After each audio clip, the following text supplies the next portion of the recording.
People often think they're being misunderstood. They believe others are distant, cold, or difficult. But sometimes the truth is quieter and harder to accept. The way we speak, react, or carry ourselves can slowly push people away without us realizing it. It happens in small moments, during conversations, in how we respond to disagreement, or in how we treat everyday interactions. Over time, people stop opening up. They keep things short. They avoid deeper connection, not because they hate you, but because something about your presence feels difficult to be around. Stoicism teaches that before we blame the world, we must examine ourselves. If you value honesty, discipline, and personal growth, take a moment to like this video and subscribe to the channel. This community is built for people who want to strengthen their character and understand themselves on a deeper level. Number 1, you speak far more than you listen. You sit in conversations and the words keep flowing from you. Details about your day, your opinions, your plans fill the space while the other person offers only short nods or brief replies. Over time, this becomes the rhythm you carry into every exchange without noticing the shift. The habit feels natural because your mind races ahead to the next point you want to make, yet it quietly trains others to stay on the surface with you. Stoicism teaches that true presence demands restraint, the kind Marcus Aurelius practiced when he reminded himself daily to observe before reacting. When you dominate the talk, people stop investing energy because they sense no room for their own thoughts to matter. The repulsion happens gradually. Friends begin choosing shorter texts instead of calls. Colleagues answer your messages with facts only. Family members glance at their phones mid-story. None of it feels personal at first, yet the distance grows because human connection requires balance. Epictetus made this plain centuries ago. Nature gave us 2 ears and 1 mouth, so we might listen twice as much as we speak. Ignoring that balance signals to others that their inner world holds little value to you, even if your intentions remain kind.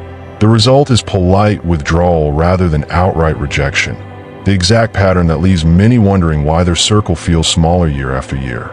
At its root, the behavior stems from an unexamined need to fill silence or control the narrative.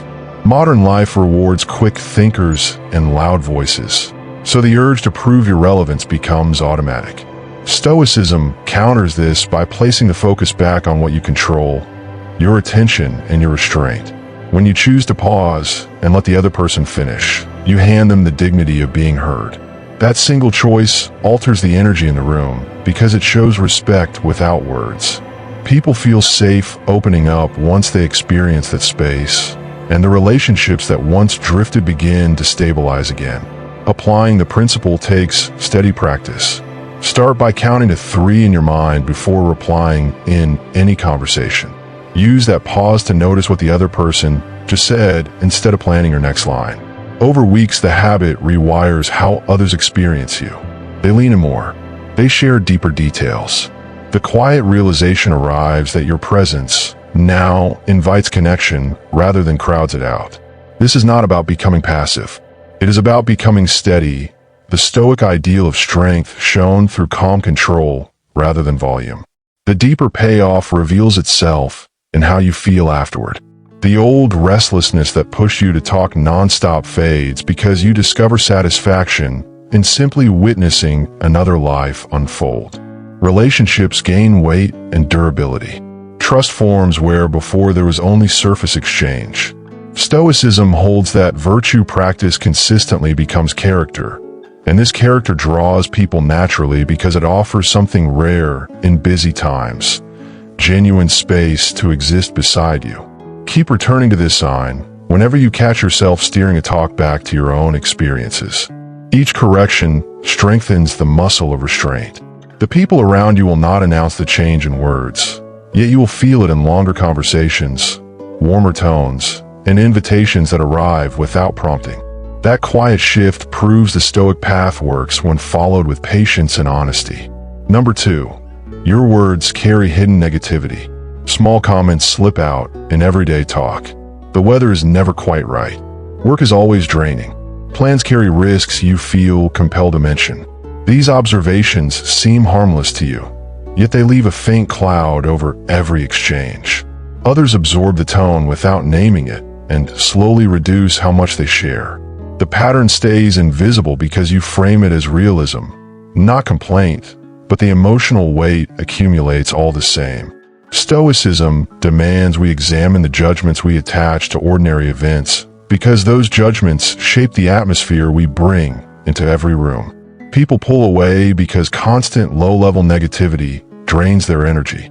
They come seeking ordinary connection and instead meet a steady stream of reasons why things could go wrong. Over months, the invitations thin out. Texts grow shorter. The subtle message received is that time spent with you requires emotional labor they no longer want to give. Seneca warned that we become what we repeatedly think and say. When negativity becomes your default lens, others experience you as a weight rather than a lift, even if your actions remain helpful. The cause often traces to an inner habit of focusing on what lies outside your control. Modern routines expose us to endless problems, and the mind latches onto them for a sense of preparedness. Stoicism separates what you can influence from what you cannot, and insists you release this second category. Training yourself to speak only of facts or neutral observations, without the added layer of disappointment, frees both you and the listener. The shift feels small at first, yet creates immediate breathing room in every dialogue. Practicing this requires catching the impulse mid-sentence. Replace "this traffic is terrible" with "traffic is moving slowly today." The difference is subtle but profound because it removes the emotional charge. Others relax in your company once they stop bracing for the next downside. Relationships regain lightness without losing depth. Exactly the balance Stoics cultivated to live well among others. The interchange arrives gradually. You notice your own mood steadier because you no longer rehearse complaints internally. Energy once spent on irritation redirects toward solutions or simple acceptance. People respond to this new steadiness by opening up more freely. They bring their own concerns without fear of adding to your list of grievances. The circle around you widens naturally once the atmosphere you create invites rather than discourages. Return to this sign daily through quiet review at evening. Ask yourself which remarks carried unnecessary weight and adjust tomorrow. The Stoic commitment to self-examination turns this habit into lasting character. The reward is relationships that feel nourishing instead of exhausting. Proof that small adjustments in speech reshape the world you inhabit. Number 3. You seek validation in every interaction. You slip questions into conversation that fish for reassurance. Did that make sense? You agree, right? How did I do? These phrases sound casual, yet signal an ongoing need for external approval. Others sense the weight behind them and begin to edit their responses to avoid feeding the cycle. The pattern grows invisible because it feels like normal social checking, but it places an invisible tax on every exchange. Stoicism insists that true worth rests inside, independent of others' opinions, a principle that frees you once applied.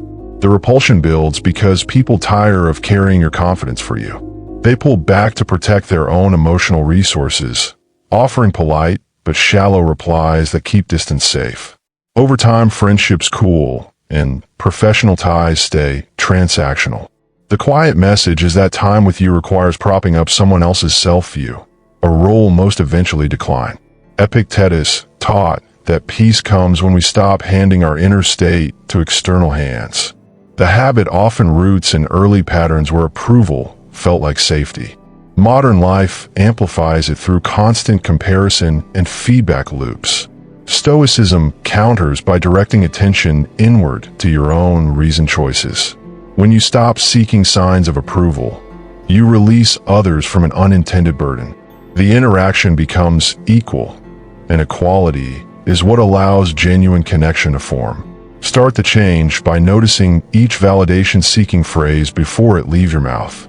Replace it with a simple statement of your own view, and let the conversation continue without confirmation.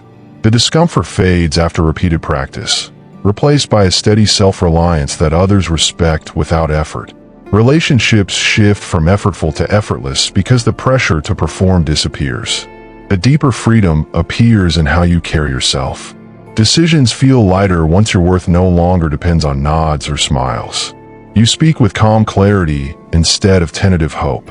People respond to this grounded presence by sharing more openly, knowing their words will meet a stable listener rather than a mirror seeking reflection. Hold this sign in mind during quiet moments of reflection. Each time you choose silence over seeking praise, you strengthen the Stoic core of self-sufficiency. The outer result follows naturally. Invitations return, conversations lengthen, and the sense of being quietly pushed away dissolves in a steady belonging. Number 4. Impatience leaks into your tone and pace. You finish sentences for others or check your watch mid-story. Replies come quickly, sometimes cutting across the natural rhythm of talk. The behavior feels efficient to you, yet registers as dismissal to those on the receiving end. Over repeated encounters, they shorten their sharing to match your pace, creating the very distance you sense but cannot name. Stoicism calls for patient endurance as a core virtue, because haste signals disrespect for the present moment shared with another. Others withdraw because they feel rushed and undervalued. Their thoughts seem less important than your schedule. The withdrawal stays polite, yet consistent, producing the pattern of shrinking circles many notice without understanding why. Marcus Aurelius reminded himself to move through life at the pace of reason rather than impulse. When impatience governs interactions, reason steps aside and connection suffers. The cause often lies in an overloaded mind that treats time as scarce. Modern demands train us to accelerate everything, including human exchange. Stoicism separates the rush of events from the calm you bring to them. Slowing your responses by a single breath creates space that others notice and appreciate instantly. Practice begins with deliberate pauses. Let the other person finish, even when you already know the ending. Breathe once before replying. The habit trains patience that others feel as respect. Conversations regain natural depth, and people stay longer because they no longer sense pressure to hurry. The personal transformation follows. Your own nervous system settles when impatience loses its grip. Clarity improves. Relationships gain warmth because the shared moment feels honored rather than tolerated. The Stoic life of measured presence replaces the old friction with quiet harmony. Review this sign each evening by recalling moments when haste appeared. Adjust the next day with conscious slowness. The consistent effort turns patience into character, and the world responds by drawing closer without being asked. Number 5. Subtle judgments color your presence. You hold quiet opinions about how others live, speak, or decide. These thoughts stay unspoken, yet shape your posture, facial expressions, and choice of words. People detect the undercurrent of evaluation and protect themselves by limiting depth. The habit hides because you label it as discernment, yet it creates the exact barrier that keeps relationships at arm's length. Stoicism insists on viewing every person as engaged in the same struggle for virtue, removing the ground for judgment. The repulsion operates below words. Others feel measured and found wanting, even when no criticism leaves your lips. They choose safer topics or shorter visits to avoid the invisible scale. The pattern repeats until closeness feels impossible. Seneca urged us to remember our shared frailty and common fate, so arrogance cannot take root. The root often grows from an unconscious desire to feel secure by comparison. Modern culture encourages ranking and critique, feeding the tendency. Stoicism redirects focus to your own conduct alone. Releasing internal judgments frees mental space and signals acceptance that draws people in naturally. Begin the correction by noticing each private evaluation and replacing it with a neutral observation. Meet the other person where they stand without mental grading. The shift feels awkward at first, yet soon becomes a source of ease. Interactions warm because the air of assessment vanishes. Deeper change arrives as humility settles in. You see your own faults more clearly and extend the same understanding outward. Relationships gain authenticity because both sides drop their guards. The Stoic practice of equality among humans turns isolation into steady companionship. Return to this sign through daily self-audit. Each time you catch a judgment and release it, the character strengthens. Others respond to the new openness with trust and presence. The quiet distance you once felt dissolves, replaced by the natural pull of a personality rooted in Stoic virtue. Number 6. You correct others more than you connect. You notice small inaccuracies in what people say and feel a quiet duty to set the record straight. A date mentioned wrong, a fact slightly off, a story told with one detail misplaced. The impulse rises quickly and the correction leaves your mouth before the moment passes. To you it feels like helpful precision. To others it registers as a subtle challenge to their competence or memory. Over repeated interactions, this turns every conversation into a low-stakes examination they did not ask for. Stoicism teaches that the pursuit of truth must never override the pursuit of harmony when the truth in question carries no real consequence. The distance forms because people begin to guard their words around you. They speak less freely, shorten stories, or preface statements with disclaimers to avoid the inevitable edit. The pattern stays hidden from you because no one confronts you directly. They simply reduce exposure. Epictetus drew a clear line. Concern yourself with what improves the soul, not with policing trivial errors in others. When correction becomes frequent, it signals that you value being right above being present. And most humans quietly choose relationships that let them exist without constant adjustment. At its core, the habit often grows from a mind trained to notice flaws as a form of protection or status. Modern environments reward sharpness and quick fact-checking, so the reflex strengthens without examination. Stoicism counters by asking a single question before any correction. Does this serve virtue, or does it serve ego? When the honest answer is ego, silence becomes the wiser choice. That restraint alone changes the emotional temperature of every exchange because others no longer feel watched for mistakes. The practice starts small and deliberate. Catch the rising impulse to correct, pause for one full breath, and ask yourself whether the inaccuracy matters in 10 years or even 10 days. Most times the answer is no. Let the moment pass uncorrected. People relax instantly when they realize their words will not be graded. Conversations lengthen naturally, humor returns, and vulnerability appears where before there was caution. Over months, the inner shift becomes noticeable. The old satisfaction of being right gives way to the deeper satisfaction of allowing others to be fully human in your presence. You discover that connection matters more than precision in ordinary life, exactly as the Stoics insisted. Relationships regain ease because the subtle pressure of evaluation disappears, replaced by mutual acceptance. Return to this sign in evening reflection. Recall each moment you chose silence over correction, and note how the atmosphere felt afterward. The consistent choice builds a character that invites closeness rather than defensiveness. The quiet proof arrives when people start seeking you out again, trusting that your company will hold space for them as they are. Number 7. You stay detached, even in moments that call for warmth. You keep emotional responses measured and controlled in situations where others openly show feeling. A friend shares good news, and you reply with calm acknowledgement instead of shared excitement. Someone expresses hurt, and your response stays logical rather than compassionate. The composure feels virtuous to you, a mark of inner strength. To others it often reads as coldness or indifference, even when your intentions are steady kindness. Stoicism values equanimity, but it never demands the suppression of appropriate human warmth. Marcus Aurelius wrote of meeting others with gentleness, not merely with reason. The withdrawal happens because people need to feel met emotionally at key moments. When that meeting does not arrive, they stop bringing important parts of themselves to you. Texts become logistical. Invitations grow rare. The pattern hides because no anger erupts. The cooling is silent and polite. Seneca reminded us that kindness is a duty we owe to our shared humanity.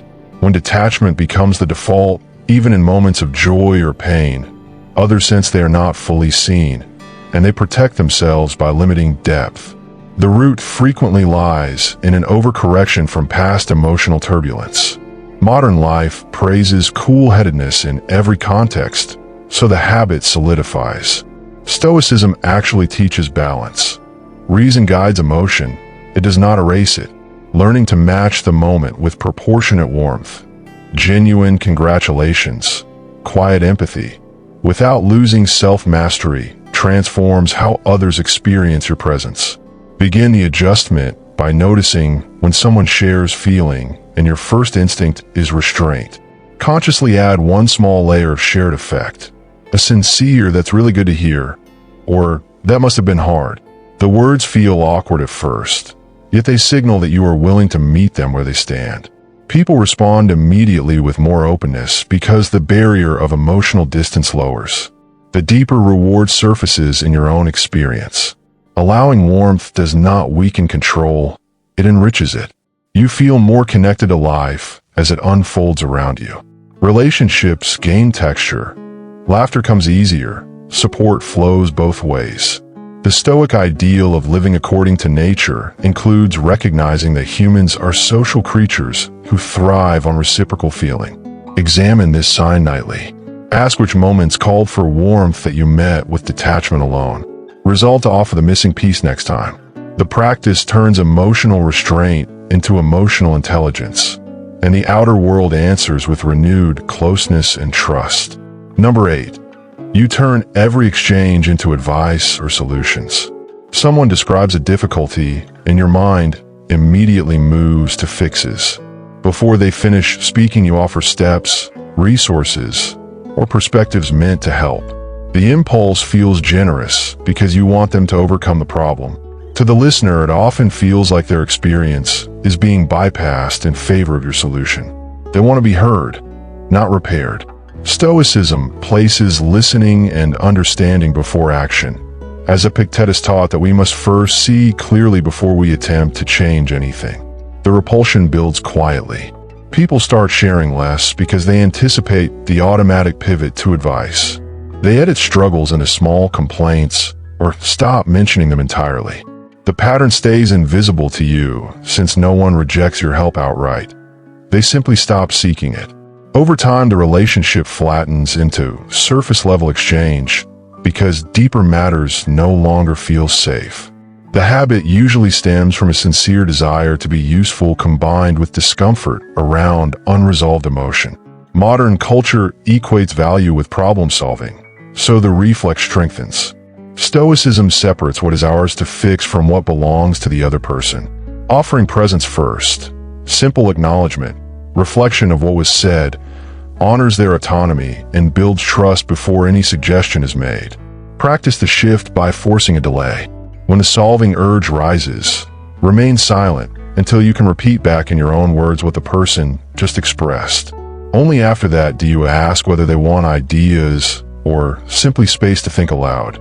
Most times they choose the latter at first, and that choice alone changes the dynamic. They return more often because they know you will meet them with understanding rather than acceleration. The interchange follows naturally. You grow comfortable with situations that have no immediate resolution. Patience expands. Satisfaction comes from witnessing another person navigate their own path rather than from directing it. Relationships deepen because both parties feel respected in their full humanity. Review this sign each evening. Recall conversations where advice came too soon and plan the next encounter differently. The steady effort transforms helpfulness into true companionship, and the quiet distance you once felt closes as people sense you are there for them, not for their problems. Number 9. Your humor carries a sharp or sarcastic edge. Jokes land regularly, but many carry a subtle sting directed at others or at shared circumstances. You frame it as playful teasing or dry wit. Others register the undercurrent of mockery or superiority even when they laugh along. Over repeated exposure, the laughter thins, and people grow guarded about what they reveal. Stoicism calls for humor that unites rather than divides, reminding us that our words should never wound under the guise of amusement.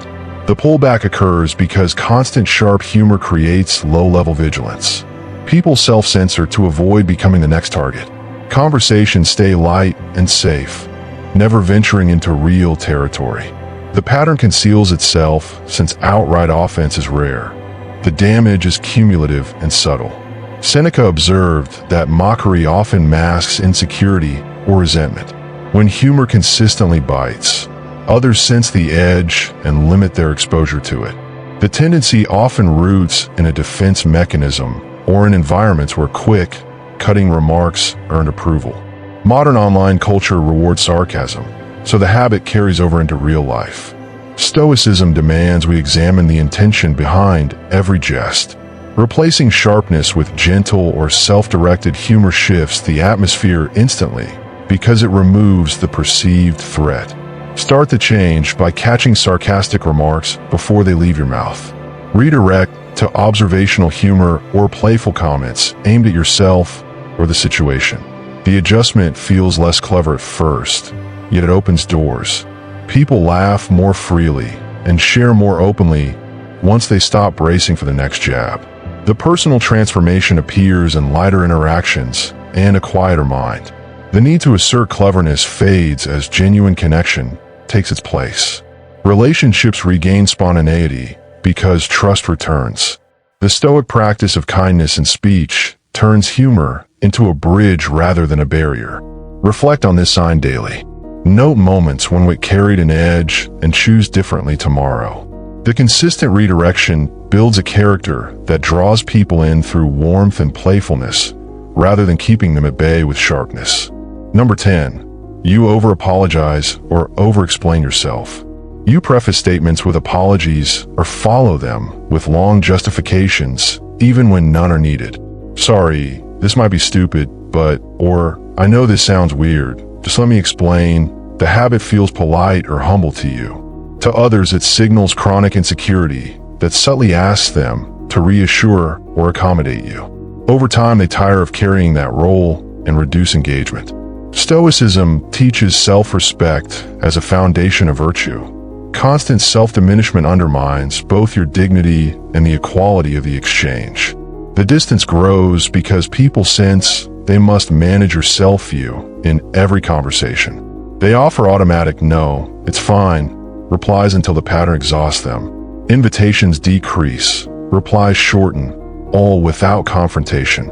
Epictetus insisted we stop handing our worth to others through excessive deference. When over-apology becomes default, others quietly step back to protect their own energy. The behavior often traces to past criticism or environments where approval felt conditional. Modern social norms sometimes reward self-effacement, reinforcing the loop.